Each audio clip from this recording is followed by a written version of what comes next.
waited. They could have put Yums on the Kaja, worst comes to worst. I think it's because they want to get their hands on the Roger as early as possible, but we'll see whether TLPH lets them take it, right? Because let's look at the previous draft. In terms of the ban, they got rid of the Julian, the Ling, and as well as the Chip. And on the opposite side, that Kufra has not been let through until now. I thought Udara Giants has the second pick, but no, they have the first pick. But yeah, Roger, I think Kufra can be the answer before the second phase. But apart from that, because Zask banned out here, say the Roger or maybe the Moskov, maybe if they want to go for the DPS route. I think they're gonna go for the Roger. Yeah. Right? Considering how much success they found in it, whether it be in the jungle or whether it be in the gold lane. Yes, one of the games that didn't go too well for Innocent, but hey, you know, he can make up for it if he gets it again.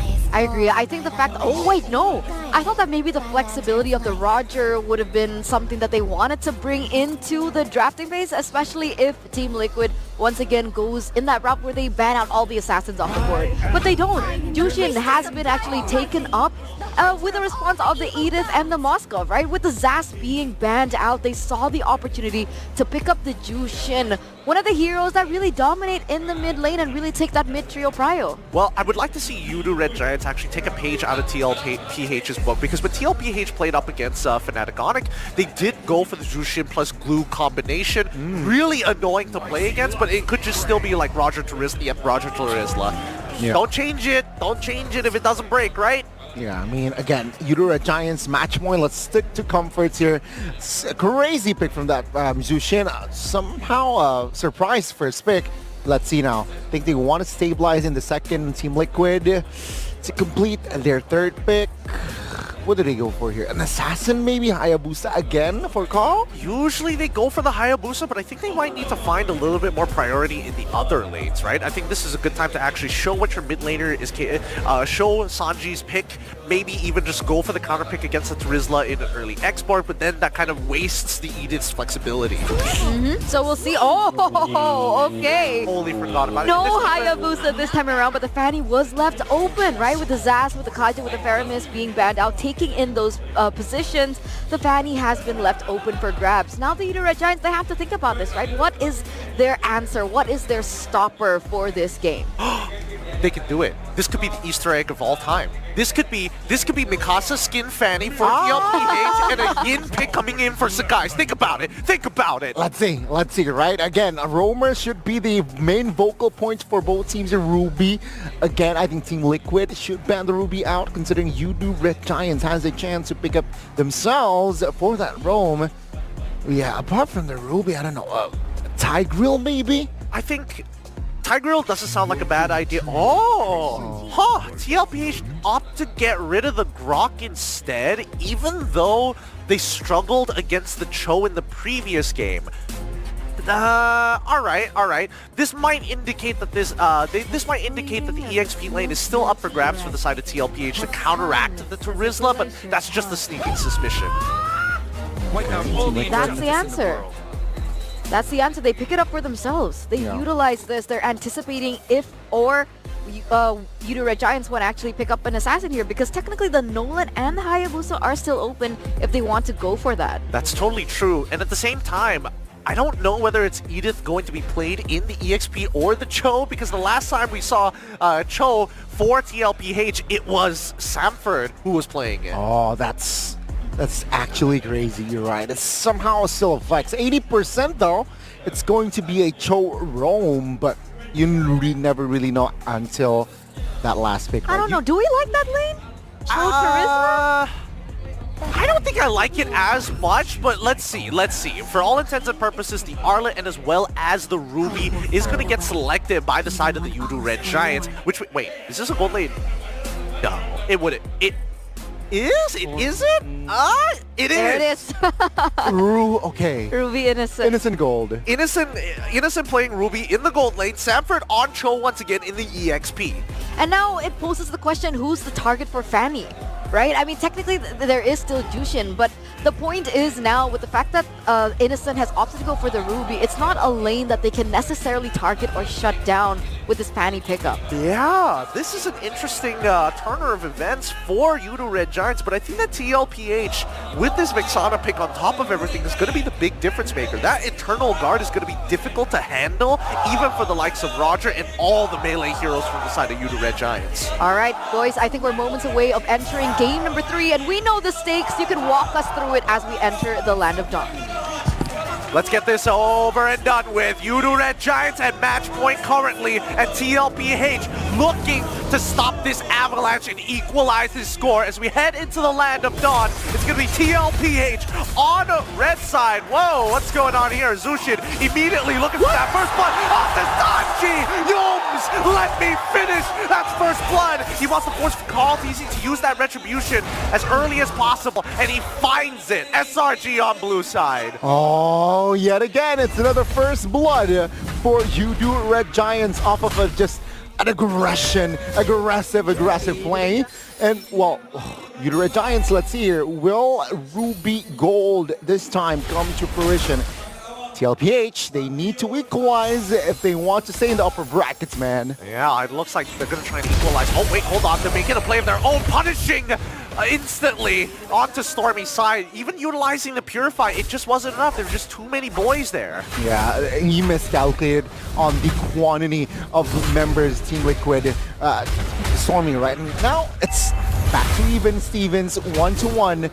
Though, let's see here, with Stormy out, nothing really, with the Purify out, I think, yeah, for the first shuttle, it's slightly, right, somehow gives a target towards Stormy's back. And all of this because Sanford was able to clear a little bit faster and leave the lane. Cram wasn't expecting him to actually rotate all the way down towards the mid side of the map. And that's something that Yudu Red Giants have to keep in mind here. For the earlier stages of the game, Will Sanford, I don't know if he's going to build full damage, but the fact that he took tank emblems would indicate that he wants to play the traditional tank show up at the EXP, but they got to keep very clear when they walk towards that turtle side of the map that TLPH will have the Way of the Dragon available. To answer your question as well, Gideon, it won't be the Mikasa skin, it will be the Aspirant skin, though. Unfortunate. Unfortunate. Yudu Red Giants here looking to blitz this turtle.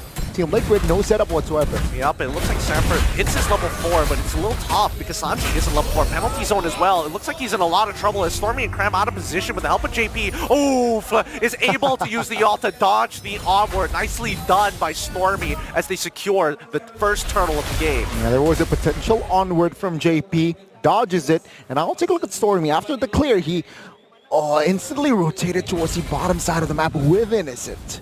Hopefully, they're going to try and make a play here. Stormy is going to zone JP out of here. And with that Lantern Beacon, it's really frustrating because it forces JP to use the onward when he really doesn't want to. He wants to use it as an engage tool. But Way of the Dragon is going to connect with the Eternal Guard as well. 0 frames to play with. Yums ends up getting picked off. Oh, that's the power when you have a Fanny on your team, right? It's just so annoying, and that killing pressure, it's just so evident in the Land of Dawn.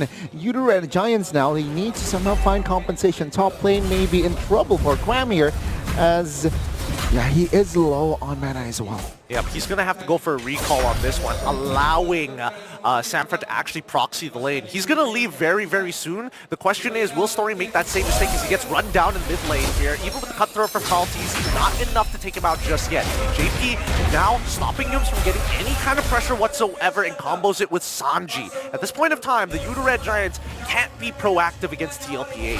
Okay, TLPH.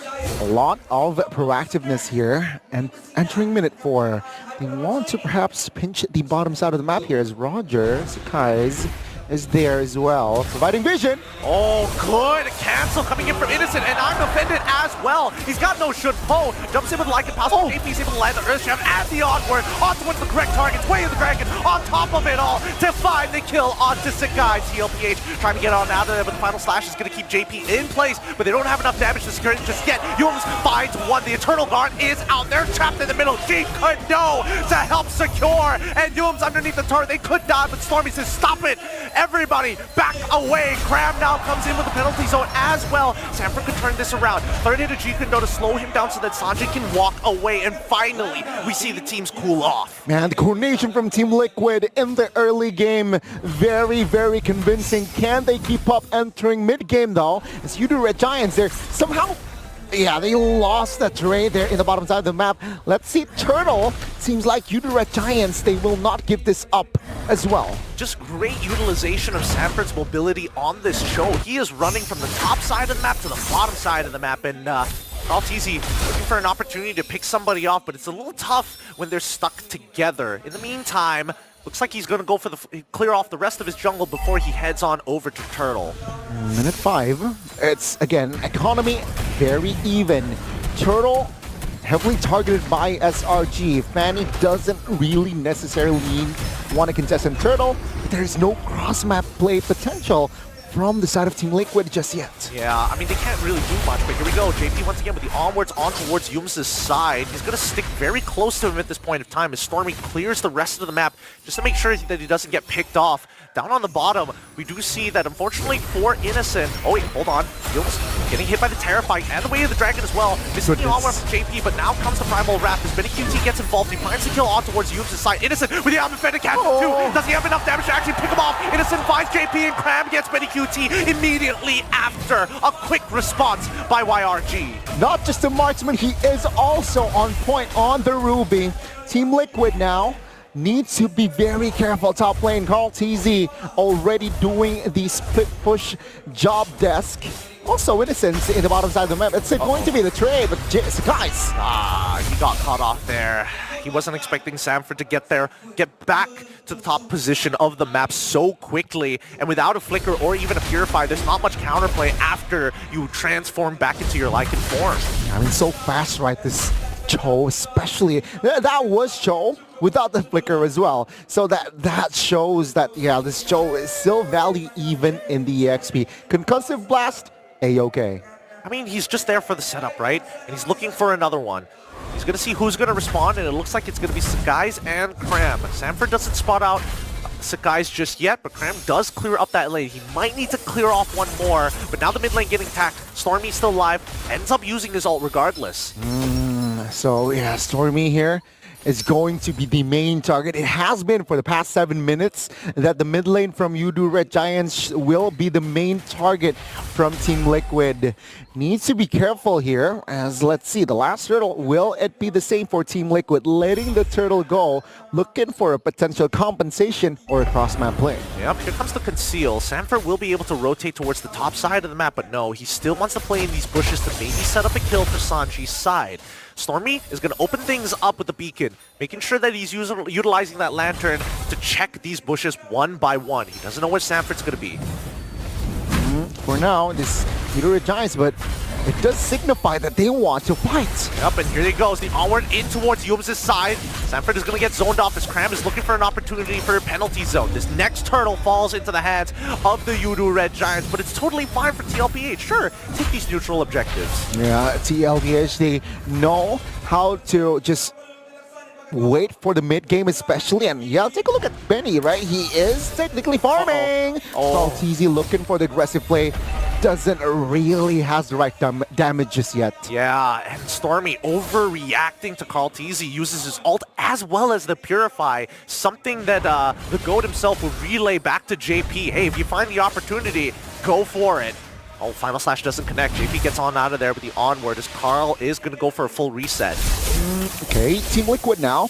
I expected them to be more aggressive with this Fanny, but yeah, hey, I mean, so much that you can do. Now, you do Red Giants. They are still looking for the opening. Let's see what should Carl TZ do on this Fanny? Yeah, it's just split push, right? They just want to have more space, more control, forcing an error, forcing somebody from YRG to be downstairs. I mean, the fact that they're missing a tier 1... Wait, hold on. Conceal? Coming out of JP's side, just to threaten Innocent, forcefully making him lose EXP this way. Can they do anything with that pressure? Because Carl TZ is on the opposite side of the map, taking the outskirt creeps from Yudu Red Giants. Okay, Udara Giants here. Even Steven's on economy. Oh, they want to fight here in the mid. Oh! Liquid. Good reaction there by Sanji with the flicker. Great game sense. Great game sense coming here from Sanji, right? I gotta say. I mean, now it's 15 seconds for the first Lord call. It's easy though. He wants blood. Oh, and he finds it. He does get the kick initially onto Yum's. Penalty zone is going to come out, but the Eternal Guard says, nah, stop right there. Stormy ends up dying as Cram is trying to tank the front line. Final slash to get the Eternal Guard out of the way. Cram still alive, but Zephyr wants to get this kill bad. He ends up trading his life for it as the rest of it. Oh, JP, he misses the shatter, and now it's going to be locked against the wall. Benny QT compensates for the miss. That's a huge win for Team Liquid. 4-for-1. Take a look at the aftermath. They got the mid turret. Purple buff is going to the hands of Carl TZ as well, and the Lord is up. This might be Team Liquid already building the foundation that they need. With all the tier 1s missing, they have full access to the enemy jungle, so the economy damage is going to be huge. Now that they have the Lord as well, we should see a huge swing. Wait, hold on. Kyle, he's still making sure that Stormy respects the line. Don't you ever walk up to me with that lantern again. Man, it's so annoying, right? The first pick value of that Zushin is just, yeah, countered heavily with this Danny pick. And then Carl TZ displayed perfection. Take a look at the damage, man. Hunter Strike, Malefic Roar, and Heptasy. So that's just 3 penetration items. And to top it off, he has the Dreadnought armor for that physical resist. Yeah, he just wants to make sure that he can actually withstand any kind of burst coming up from Sakai's side. Even if it gives him just a sliver of health, he can make it out of there. But now we see that Team Liquid PH 4-1 right now with the Fanny on that top side. They're going to be fighting here. It looks like TLPH, they're fine with the trade. Sure, you can take the Lord, you can keep your T2. Doesn't really matter to us. Team Liquid, they do not want to pull the trigger just yet, though they will almost get the mid at tier 2. Seems like Team Liquid playing it very, very slow. They want to set the tempo here. And I think like with this, they are still very much ahead.